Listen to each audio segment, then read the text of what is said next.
নির্বাচনের আগে 18 জানুয়ারি যে খামারবাড়ি 24-এর আপনার গণ অভ্যুত্থানের শহীদ এবং জুলাই যোদ্ধাদের নিয়ে উনি মতবিনিময় সভা করেন সবার আগে বাংলাদেশ।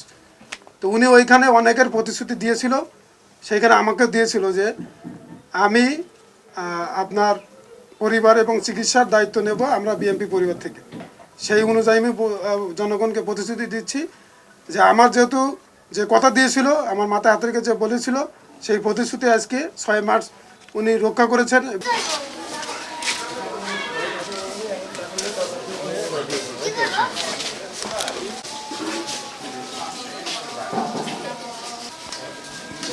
আমরা বিএনপি পরিবার নামে একটা সংগঠন, যে সংগঠনটার উনি তৈরি করেছেন বর্তমান প্রধানমন্ত্রী জনাব তারেক রহমান। আর আমরা বিএনপি সংগঠনটি কাজ করে মূলত মানবিক কাজ। এটা সম্পূর্ণ অরাজনৈতিক একটা সংগঠন। হ্যাঁ, এখানে নেতৃবৃন্দ সব রাজনীতি করে, বিএনপি রাজনীতির সাথে যুক্ত, কিন্তু আমরা কাজ করি এইভাবেই, যা এর দলমত নির্বিশেষে আমরা মানবিক কাজগুলো করে থাকি। আর জনাব তারেক রহমানের একটা ভীষণ হচ্ছে যে বাংলাদেশকে একটা মানবিক রাষ্ট্র গঠন করবে, যেটা উনি কিন্তু লন্ডন যখন ছিলেন তখন থেকে বলে গেছে।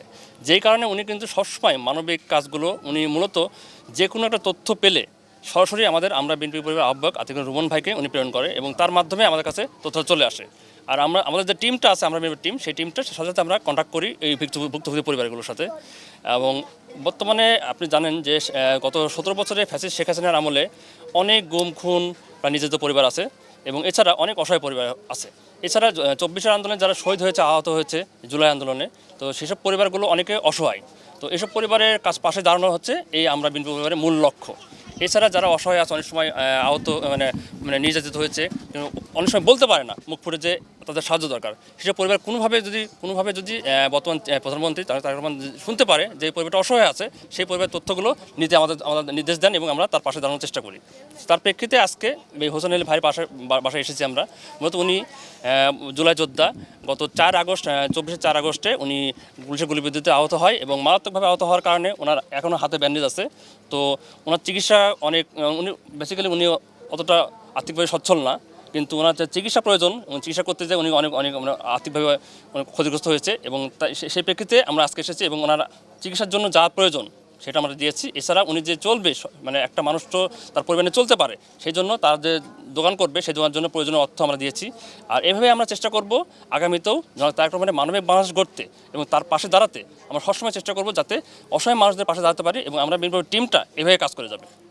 আমরা গত 18 জানুয়ারি আমরা একটা প্রোগ্রামে গিয়েছিলাম। সেখানে আমি জিয়া উদ্যানে একটা সাংবাদিক বিবৃতিতে বলেছিলাম যে তারেক রহমান যদি সরকার গঠন করে, জনগণের ভোটে সরকার গঠন করে প্রধানমন্ত্রী হতে পারে, আমাদের আহতদের পাশে দাঁড়াবে ইনশাআল্লাহ বিএনপি পরিবার। ইনশাআল্লাহ আমরা তার প্রমাণ আজকে দেখতে পেয়েছি। আমরা খুবই স্বাচ্ছন্দ্য বোধ করছি এবং আমরা খুবই কৃতজ্ঞতা প্রকাশ করছি যে আমাদের একজন জুলাই যোদ্ধা, অসহায় যারা জুলাই যোদ্ধা রয়েছে তাদের পাশে একজন দেশনায়ক হিসেবে আমাদের প্রধানমন্ত্রী, একজন মানবিক প্রধানমন্ত্রী হিসেবে উনি আমাদের পাশে দাঁড়িয়েছেন। গাজীপুর জেলা আমরা জুলাই যোদ্ধা পক্ষ থেকে ওনাকে ধন্যবাদ জানাই। আর আমরা বিএনপি পরিবারের যারা আজকে আসছে সকলকে ধন্যবাদ জানাই। ওনারা আমাদের এই হোসেন আলী ভাইকে যে সহযোগিতা করছে।